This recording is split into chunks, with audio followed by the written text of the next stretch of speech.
car chase that will change the lives of so many people. In the nighttime on Friday the 16th of March 2007, Texas Game Warden Jonathan Blackburn was conducting surveillance in an area near Lissy in Wharton County, about 60 miles west of Houston, where residents had complained of shots being fired at night. He parked his truck on the side of the road with its lights off. Around 11 p.m., he saw a truck driving very slowly in his direction. He heard a single gunshot, which he believed came from a small caliber rifle, such as a .22. As it is illegal to discharge a firearm on or across a public road, Blackburn drove toward the truck to investigate. When he was about 30 to 40 yards away, he turned on his red and blue lights and in-vehicle camera. The driver of the truck drove toward him, passed him, and then sped off. It was later discovered that the gunshot had killed a possum.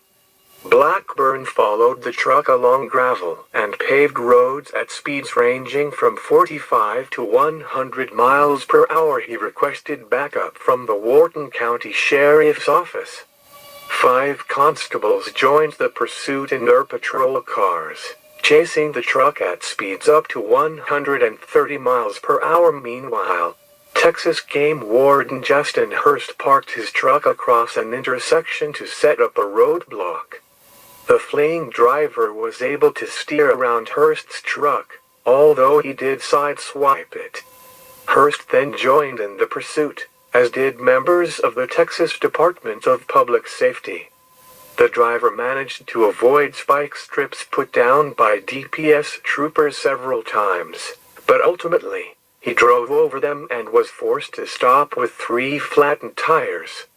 The chase lasted for a total of about 90 minutes, but it ended in the same general area as where it began.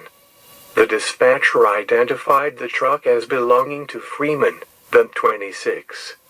James Garrett Freeman was born on November 12, 1980. Blackburn and one of the constables, John Szymanski, were acquainted with him. They did not recognize him as the driver during the pursuit, however, nor did they consider the driver's behavior to be consistent with what they knew of Freeman, so they believed they were chasing a stolen truck. The truck pulled into a driveway in front of the Lissy Cemetery, with the driver's side turned away from the pursuit vehicles. As the driver exited the truck, he began firing a handgun at the officers, who returned fire. When he had emptied the handgun, he switched to an AK-47 semi-automatic assault rifle. Now up against a more powerful weapon, the officers retreated to the backs of their vehicles for better cover. Blackburn watched as Hurst left his cover and moved into the open, where he had a clear shot at the driver. According to Blackburn, the driver saw Hurst, aimed the rifle at him, and shot. Blackburn then saw Hurst lying flat on the ground. The driver then fled on foot, and was apprehended. He was identified as James Freeman, the owner of the vehicle. He fired a total of approximately 30 rounds from his AK-47 and his Glock 357 handgun.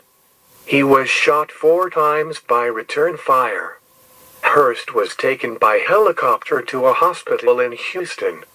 He was pronounced dead on arrival from a gunshot wound to his left arm and torso. The trial court denied a change of venue request made by Freeman's lawyers. Trial testimony indicated that on the night of the shootout, Freeman drank about 9 beers while watching a football game on television at home. He then decided to drive around and shoot snakes and birds, something he enjoyed doing. The defense argued that Freeman had not intended to kill anyone, but was depressed and suicidal, and was attempting to induce officers to shoot and kill him, or commit suicide by cop. Dr. Jerome Brown, a clinical psychologist, said Freeman acted without any understanding of the consequences or thinking about the consequences of what he's gotten himself into.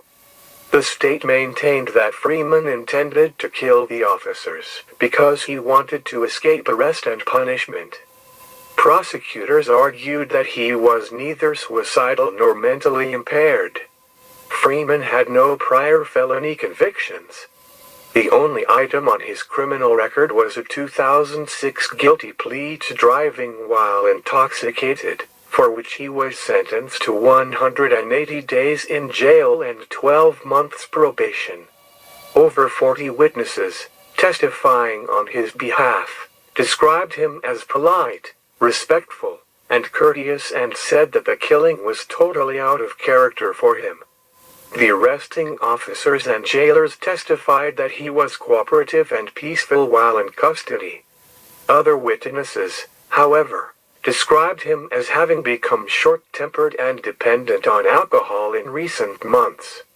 At the time of the offense, he had received at least 3 recent traffic citations and had also been notified by his probation officer that a motion to revoke his probation was being filed. A jury found Freeman guilty of capital murder in November 2008 and sentenced him to death. The Texas Court of Criminal Appeals affirmed the conviction and sentence in March 2011. All of his subsequent appeals in state and federal court were denied.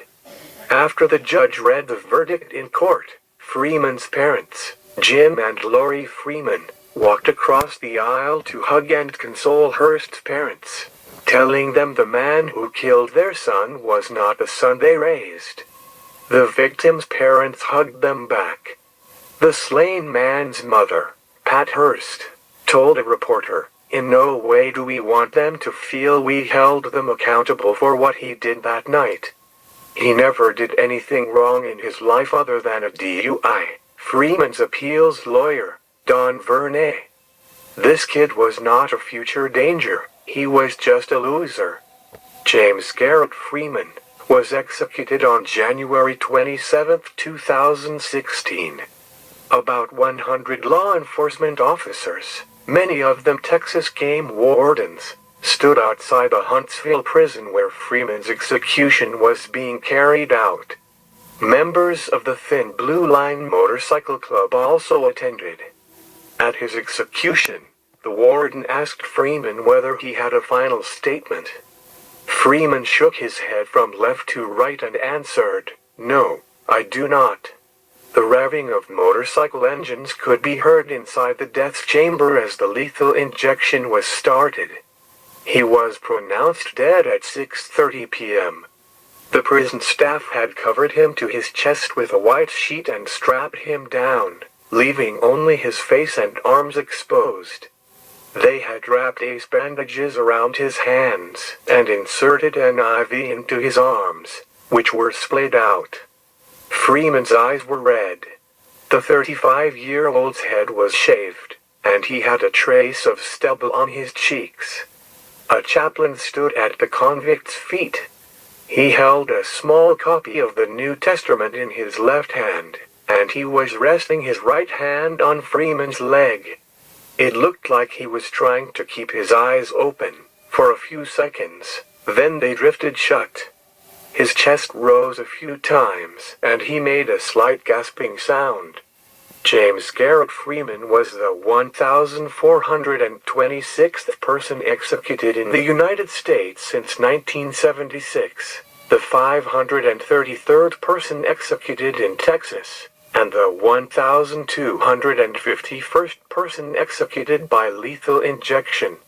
Thank you for watching Death Row.